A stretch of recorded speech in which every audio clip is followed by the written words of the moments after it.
Good evening, ladies and gentlemen. My name's Ethan. I'm on the SPARKS magazine this year. I'm a fourth-year medical student at the University of Leicester, and tonight I've got with me Nathan Hancock, another fourth-year medical student from the University of Leicester. How are you, Nathan? Yeah, I'm good, thank you, Ethan. How are you? Not too bad. Tonight we'll be discussing the challenges a global pandemic poses to evidence-based medicine. You and I, as well as everybody else, both know that this is the best way to practice medicine, but normally this is over this period of years. During this pandemic, I've had to scale things down to months, sometimes even weeks. So I've got 4 or 5 papers to kind of illustrate some points, and we'll go through them with you tonight. Ready to begin? I'm absolutely ready. Great. So, where you've had a quick read through this anosmia and loss of smell paper? Absolutely. Great. What were your takeaway points from it?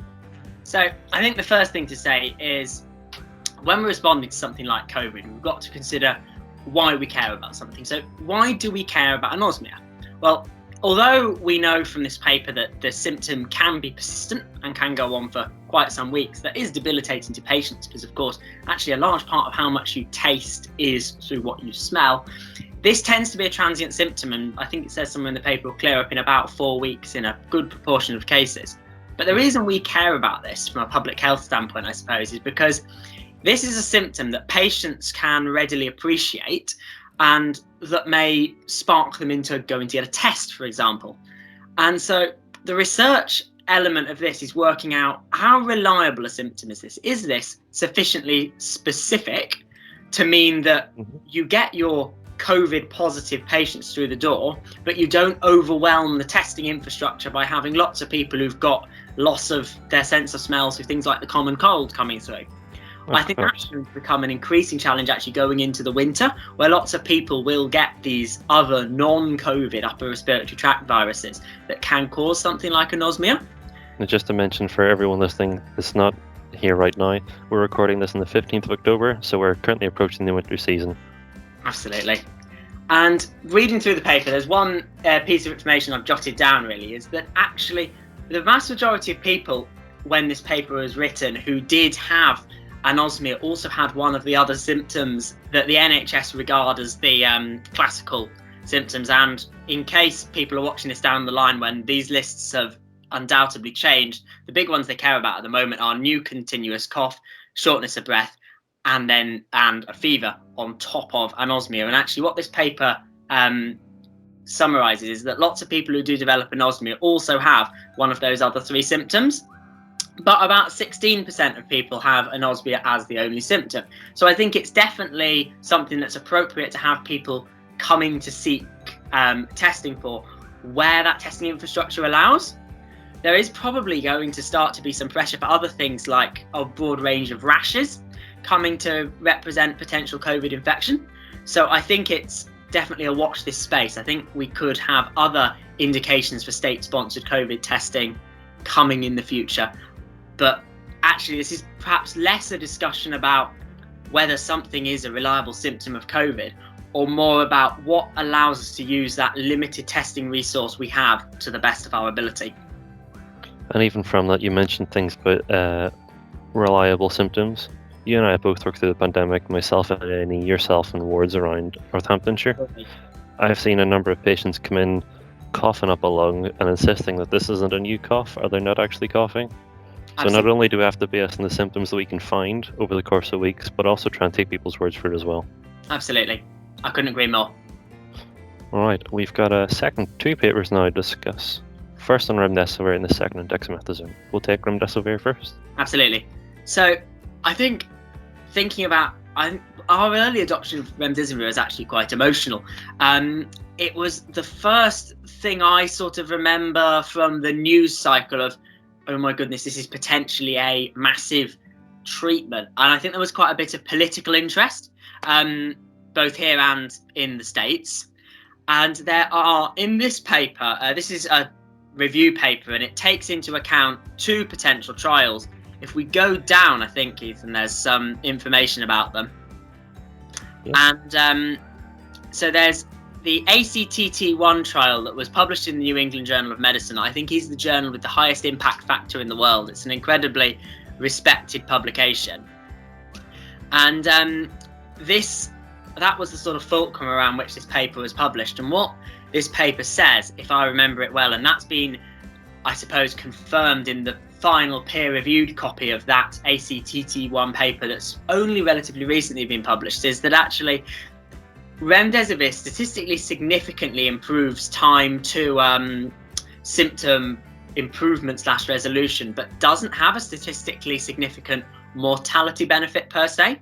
Mm-hmm.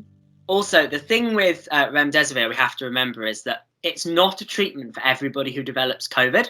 It's a treatment that should be reserved for only the most severely unwell people. Mm-hmm. And actually, those are the only group for which it has evidence.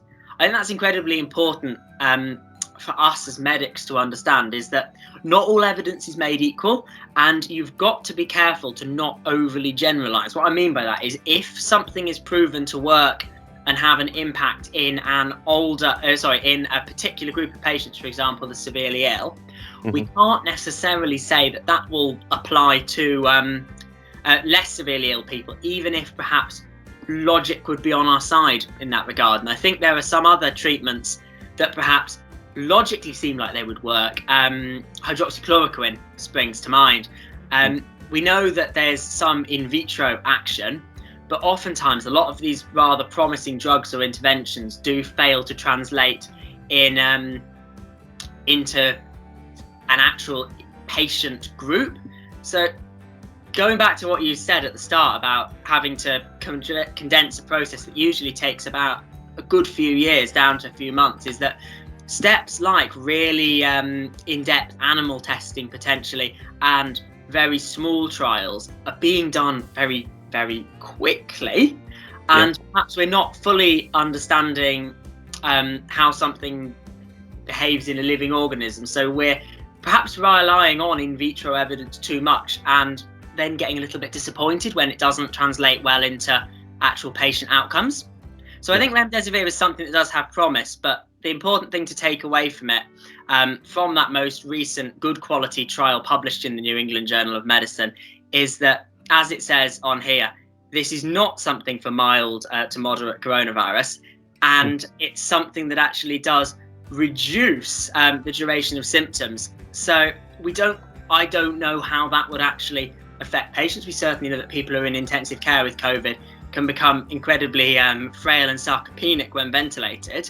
So from both a humanitarian and a resource utilization point, I think if we have something that can reduce the number of people, the number of bed days in intensive care from COVID, that would be worth something. But you've got to remember that a lot of these drugs do have some potentially quite severe adverse effects, and we're often experiencing those for the first time on these rather large patient groups, as these drugs have been given emergency use authorizations.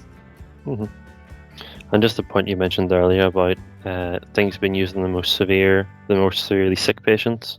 Not to get into it too much, but just to mention it here, about the fact that the mildly ill patients might not actually get any research done towards their patient group, just because we're just focusing on the most severe, the closest to death's door. So just from a humanitarian point of view, within our crash research that we're doing, are we actually looking towards the people that just have anosmia, for example? Just a point to consider.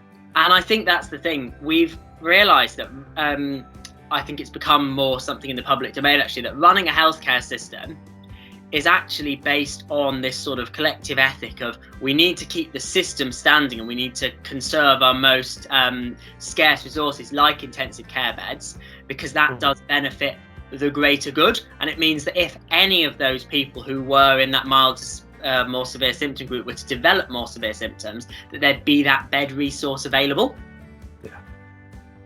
Correct. Thank you. So we can go on to another treatment now. If that's okay, and that's dexamethasone.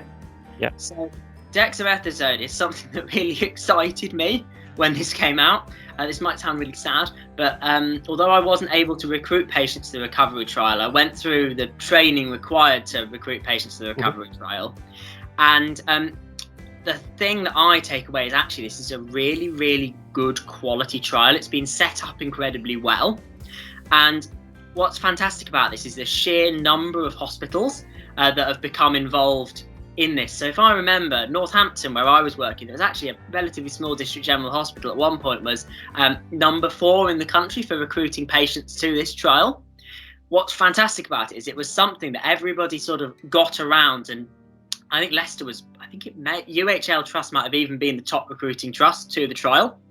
It was fantastic to see just how much everybody pulled together around this trial, and it delivered results quickly because it managed to get patients in. So it's testament to individual staff and research teams in individual hospitals actually, instead of trying to come up with their own research trials, taking a step back and go, hang on a minute, we can get higher quality results much more quickly by working together. So this is sort of this COVID teamwork at its best. Which is brilliant to see. It's just a shame it takes a global pandemic for some research teams to do that. Exactly. And what I think is helpful about dexamethasone is that Remdesivir is an expensive drug. So the pharmaceutical company Gilead, who made it, although I don't think they sponsored the trials per se, they did give the medication out for free or at a severely reduced cost for that trial. The fact of the matter is the nature of Remdesivir is that it's going to be a very expensive drug, and it's going to be very difficult to roll out into the developing world. And actually, I think it's very easy in a pandemic such as COVID to take a very more economically developed country-centric view, because that's where we live. But there are a lot of people out there who, even if Remdesivir proved to be this really effective drug, for economic reasons and just for sort of from the structure of health services, that's not going to be something attainable. Dexamethasone is a universally, almost universally available drug. It's very cheap. It doesn't require any cold storage to transport. So what's exciting, I think, about this paper is this is something that can have positive ripple effects throughout the world. So the last thing I'll say about dexamethasone briefly is that it's also a medication that clinicians are familiar with. So we know that it improves mortality, not only in patients on invasive ventilation, although this is the group that gets the most benefit, but also patients who are having supplementary oxygen. And these patients will be managed by usually the non-critical care clinician, often on general medical wards. And I think it's incredibly powerful for practitioners to have a drug that they're quite familiar with. People prescribe corticosteroids quite frequently, and I think you'd find that you have clinical teams who are much more comfortable prescribing dexamethasone, because it's a name they know, than something much more like the new kid on the block, like Remdesivir. Yeah, of course. I think I remember in the news it being portrayed as a new drug, but as you mentioned, clinicians have been using it for a long time, one they are familiar with. Alright, so this evening we spoke on testing 2 different medications.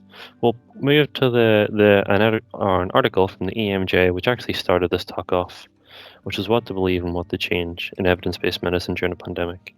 So Nathan, you've got a couple of points and opinions about this paper? Yes, so I absolutely love the conclusion of this paper because it sums up everything that I believe surrounding COVID, really. Firstly, what it says, just to summarize it, is that when we're faced with this extreme situation that we're not familiar with, and we hear that there are things that potentially could help, it's really encouraging to actually just feel like we can do something. These are patients who have symptoms that we actually, at the start of the pandemic, didn't really know what to do about. So whenever anything came out, it's almost human nature as a clinician who wants to help people to go, well, it's worth a try. And there are lots of interventions like vitamin C that's mentioned in here that people took a sort of what harm can it do approach. Yeah. And actually this paper makes a fantastic point that although vitamin C isn't going to be particularly harmful in itself on infusion, what it can do is muddy the waters. So the authors suggest that if somebody's giving their COVID patient vitamin C, even if it's not directly harmful, there is a degree in harm in that by giving that, you aren't necessarily doing something else that could be more helpful. So what the authors here come to suggest is that actually, yes, we do need to be using novel treatments to solve a novel problem, but that should be within the context of a good quality randomized controlled trial. If you look at recovery and what they've done with that trial, what's fantastic about it is they haven't just chosen a list of interventions at the very start of the trial and gone, right, we're running with that. They've been opening and closing the different arms of the trial throughout the pandemic. So there's been the arm on dexamethasone, I think, was closed a bit early because the results had come out and had actually been very promising. A convalescent plasma arm was added later on in the trial. But the thing is, having a big multi-center trial like Recovery allows us to actually safely trial these new treatments. So just to think through this a little bit, if you've got 10 units that are doing, that are giving this new treatment X, this novel treatment, if that was to prove harmful, it would take those units a good few cases and potentially a few unavoidable episodes of patient harm before they'd necessarily be able to make the link between intervention X and an adverse outcome. Meanwhile, if something's being done on the national scale of a trial like Recovery, the alarm bells can be raised a lot earlier, and that actually means that we can do, although trialing new treatments is never completely without risk, it's our way of mitigating risk, and I think it really plays into this first do no harm idea of how we should all practice medicine. Yeah. Well, thank you, Nathan. Alright, so we've had a discussion on a couple of articles now. Now moving away from treatments, we're going to move back to testing again. The diagnosis accuracy of serological tests. Again, like all the articles, you've had another read through this, and we've come up with a couple of points to talk about. Absolutely. So if we pop down, there's a nice infographic that sort of explains it slightly better. There we go, just sort of in a visually friendly way. So I'm actually not going to talk an enormous amount about the potential for false positives, false negative, predictive values and the like. I'd just like to talk about the potential issue here, and that all comes down to why we're actually considering these serological tests. So serological tests obviously are what we call antibody tests. So they're not measuring whether you have the virus or not. They check whether your body has mounted an immune response to the virus. And I suppose that's the first problem with them. We don't know enormously well yet how the viral load and antibody response profiles work for COVID. Yep.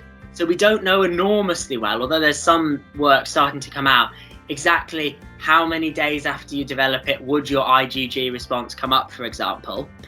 And I think it'd be very risky, actually, as it's something we don't know, to start rolling out antibody testing widespread in that attempt to create an immunity passport that was postulated at the start of the pandemic. Because although somebody might have the antibodies, and that can tell us that they have been exposed to COVID, we don't actually know if they offer any future protection. And I worry that if we start telling lots and lots of people they have an antibody response, that actually that's going to lead to people stepping back from social distancing measures, the use of masks in public spaces, which, whilst they're not perfect, are things that are helpful to control the virus.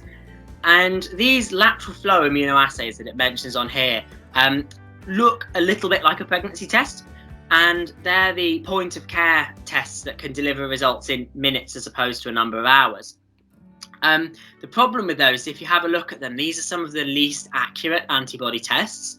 So my worry is that we take something that we don't know how to interpret, like an antibody test, and then use a rather imprecise measure to actually get that result. And I think we're on quite dodgy ground. Give us a year and a lot more knowledge of the immunology of COVID, and I may be saying something very different. But at the moment, I think that there's too many unknowns for this to become properly useful on the 15th of October. Yeah, and of course we've got a couple of different information fronts about that as well. Kind of in the last week, I've seen, as you mentioned, about not offering any immunity. I've seen an article in the BBC with I think it was a gentleman, got COVID a second time, and it was even more severe after he tested positive for the antibodies. But then we've seen a prominent figure in the media that's had COVID and come out to say that he's been told that he's immune. Exactly. So we've got two very different sources of information coming up here, and it's difficult for the public to know what to believe. Absolutely. I think it's difficult for clinicians to know what to believe a lot of the time, and I'm sure there are people much more qualified than me to talk about the antibody testing. That's why I've wanted to avoid going into the individual details of it. But testing is something we've had a massive problem with. The sensitivity of our nose and throat swabs is nowhere near as high as people would like to think it is. Mm-hmm. And so actually we're only just learning how we can use those tests most accurately. Okay. And while we're sticking in the tests, we'll move just slightly ahead to immunity and vaccines. A slight tangent from what we were speaking to before. I don't know about you, Ethan. I think this is something that I've looked forward to. I think most people would like to feel that there was a vaccine on the way, because it's something that can actually, that people hope will almost liberate from where we are at the moment. And so the first thing to say is that the vaccine trials, I think, have yielded some relatively promising results so far. But actually, it's not too dissimilar an issue to what we've seen previously. When we've had our phase 2 trials, what they've told us is that actually the immune response generated by the vaccine is good. So you get lots of activated T cells, and this paper talks about how actually T cells may have a rather large role to play in the body's response to COVID, on top of just the antibodies that we've talked about so much. So we know that the cellular response to the vaccine is good. But these phase 3 trials are so important because we need to know what that actually means in terms of people's risk. So does the COVID-19 vaccine eliminate the risk of contracting COVID, or does it in fact just minimize your risk? Or indeed, can you still contract it but not spread it? There's so many unknowns really about what that biological response would mean for epidemiology and public health, that it's vital that we actually get these phase 3 trials underway. And one thing I'd like to sort of draw attention to is there is an NHS National Vaccine Registry that people can go and sign up to, from which the research teams draw their sample population for their vaccine trials. If you were wanting to, if anyone watching this was to want to support that, you can go to the NHS COVID vaccine trial registry and sign up. But coming back to this, I think it's fantastic that there's potentially a vaccine on the way, but the vaccine is just the tip of the iceberg. Some of the vaccines, especially the Pfizer vaccine being developed in the United States, requires really, really cold conditions for its distribution. So even if we were to get these vaccines, that would be fantastic, and we find out that they either that they prevent people from contracting or significantly reduce the contraction risk or transmissibility of COVID, getting it out to often the world's poorest people, going back to the point we made about dexamethasone, is going to be an incredibly challenging thing. And just what we mentioned, if we actually do get the vaccine, so there are a number of people in society, and we are treading on delicate ground here, that wouldn't normally vaccinate themselves or their children. Yes. So it'll be interesting to see within a global pandemic and the amount of scare that's going on. Yes, absolutely. Will they make an exception? Will the view on anti-vaccinations change? Be an interesting point. It is an interesting point, and I think the thing is, whatever your view on the vaccine argument, and I think because I am a medical student and training in medicine, my view is very clear that vaccines are rigorously tested. And actually, from speaking to people in my own personal life, I think that's what's people's concern at the moment, is actually that this is something that's being rushed through. Is it being tested properly? Well, might sound strange, but whenever I hear that the vaccine trials, the phase 3 trials have been stopped because of an adverse event, actually that's quite heartening. Obviously, it's awful that an adverse event has happened, because it has to happen to somebody for it to stop a trial, and it has to be something probably quite unpleasant. But the fact that the vaccine manufacturers and the trialists are actually stopping their trials reflects the fact that actually we are in the middle of a global pandemic, but people are taking a safety first approach. And I think there's a lot of credit due there to anybody who's prepared to say, you know what, I know there's time pressure on this, but we've got to be thorough and we've got to be safe. So my message to anybody who's worried about vaccinating either themselves, their children or family members, is that this isn't something that's been rushed into. It's been expedited and we've done it quickly, but this sort of the safety checks and balances are there, and they won't just stop when vaccine distribution starts. Once any drug is distributed, there is a lot of regulation still going on, not just from the pharmaceutical companies that make it, but regulators to make sure it's safe. To end, I'd say our data-driven world actually gives us so many opportunities to increase the speed of something like vaccine distribution whilst making it safe. Because I don't think we can offer effective patient care until we offer safe patient care. Spot on. Very well summed up. Thank you, Nathan. Thanks for spending time with us this evening. I hope that was useful. It's been a pleasure. Thank I you. will see you again at some point during the Thank words. you very much, Ethan. Bye-bye. Bye, everyone. Good night.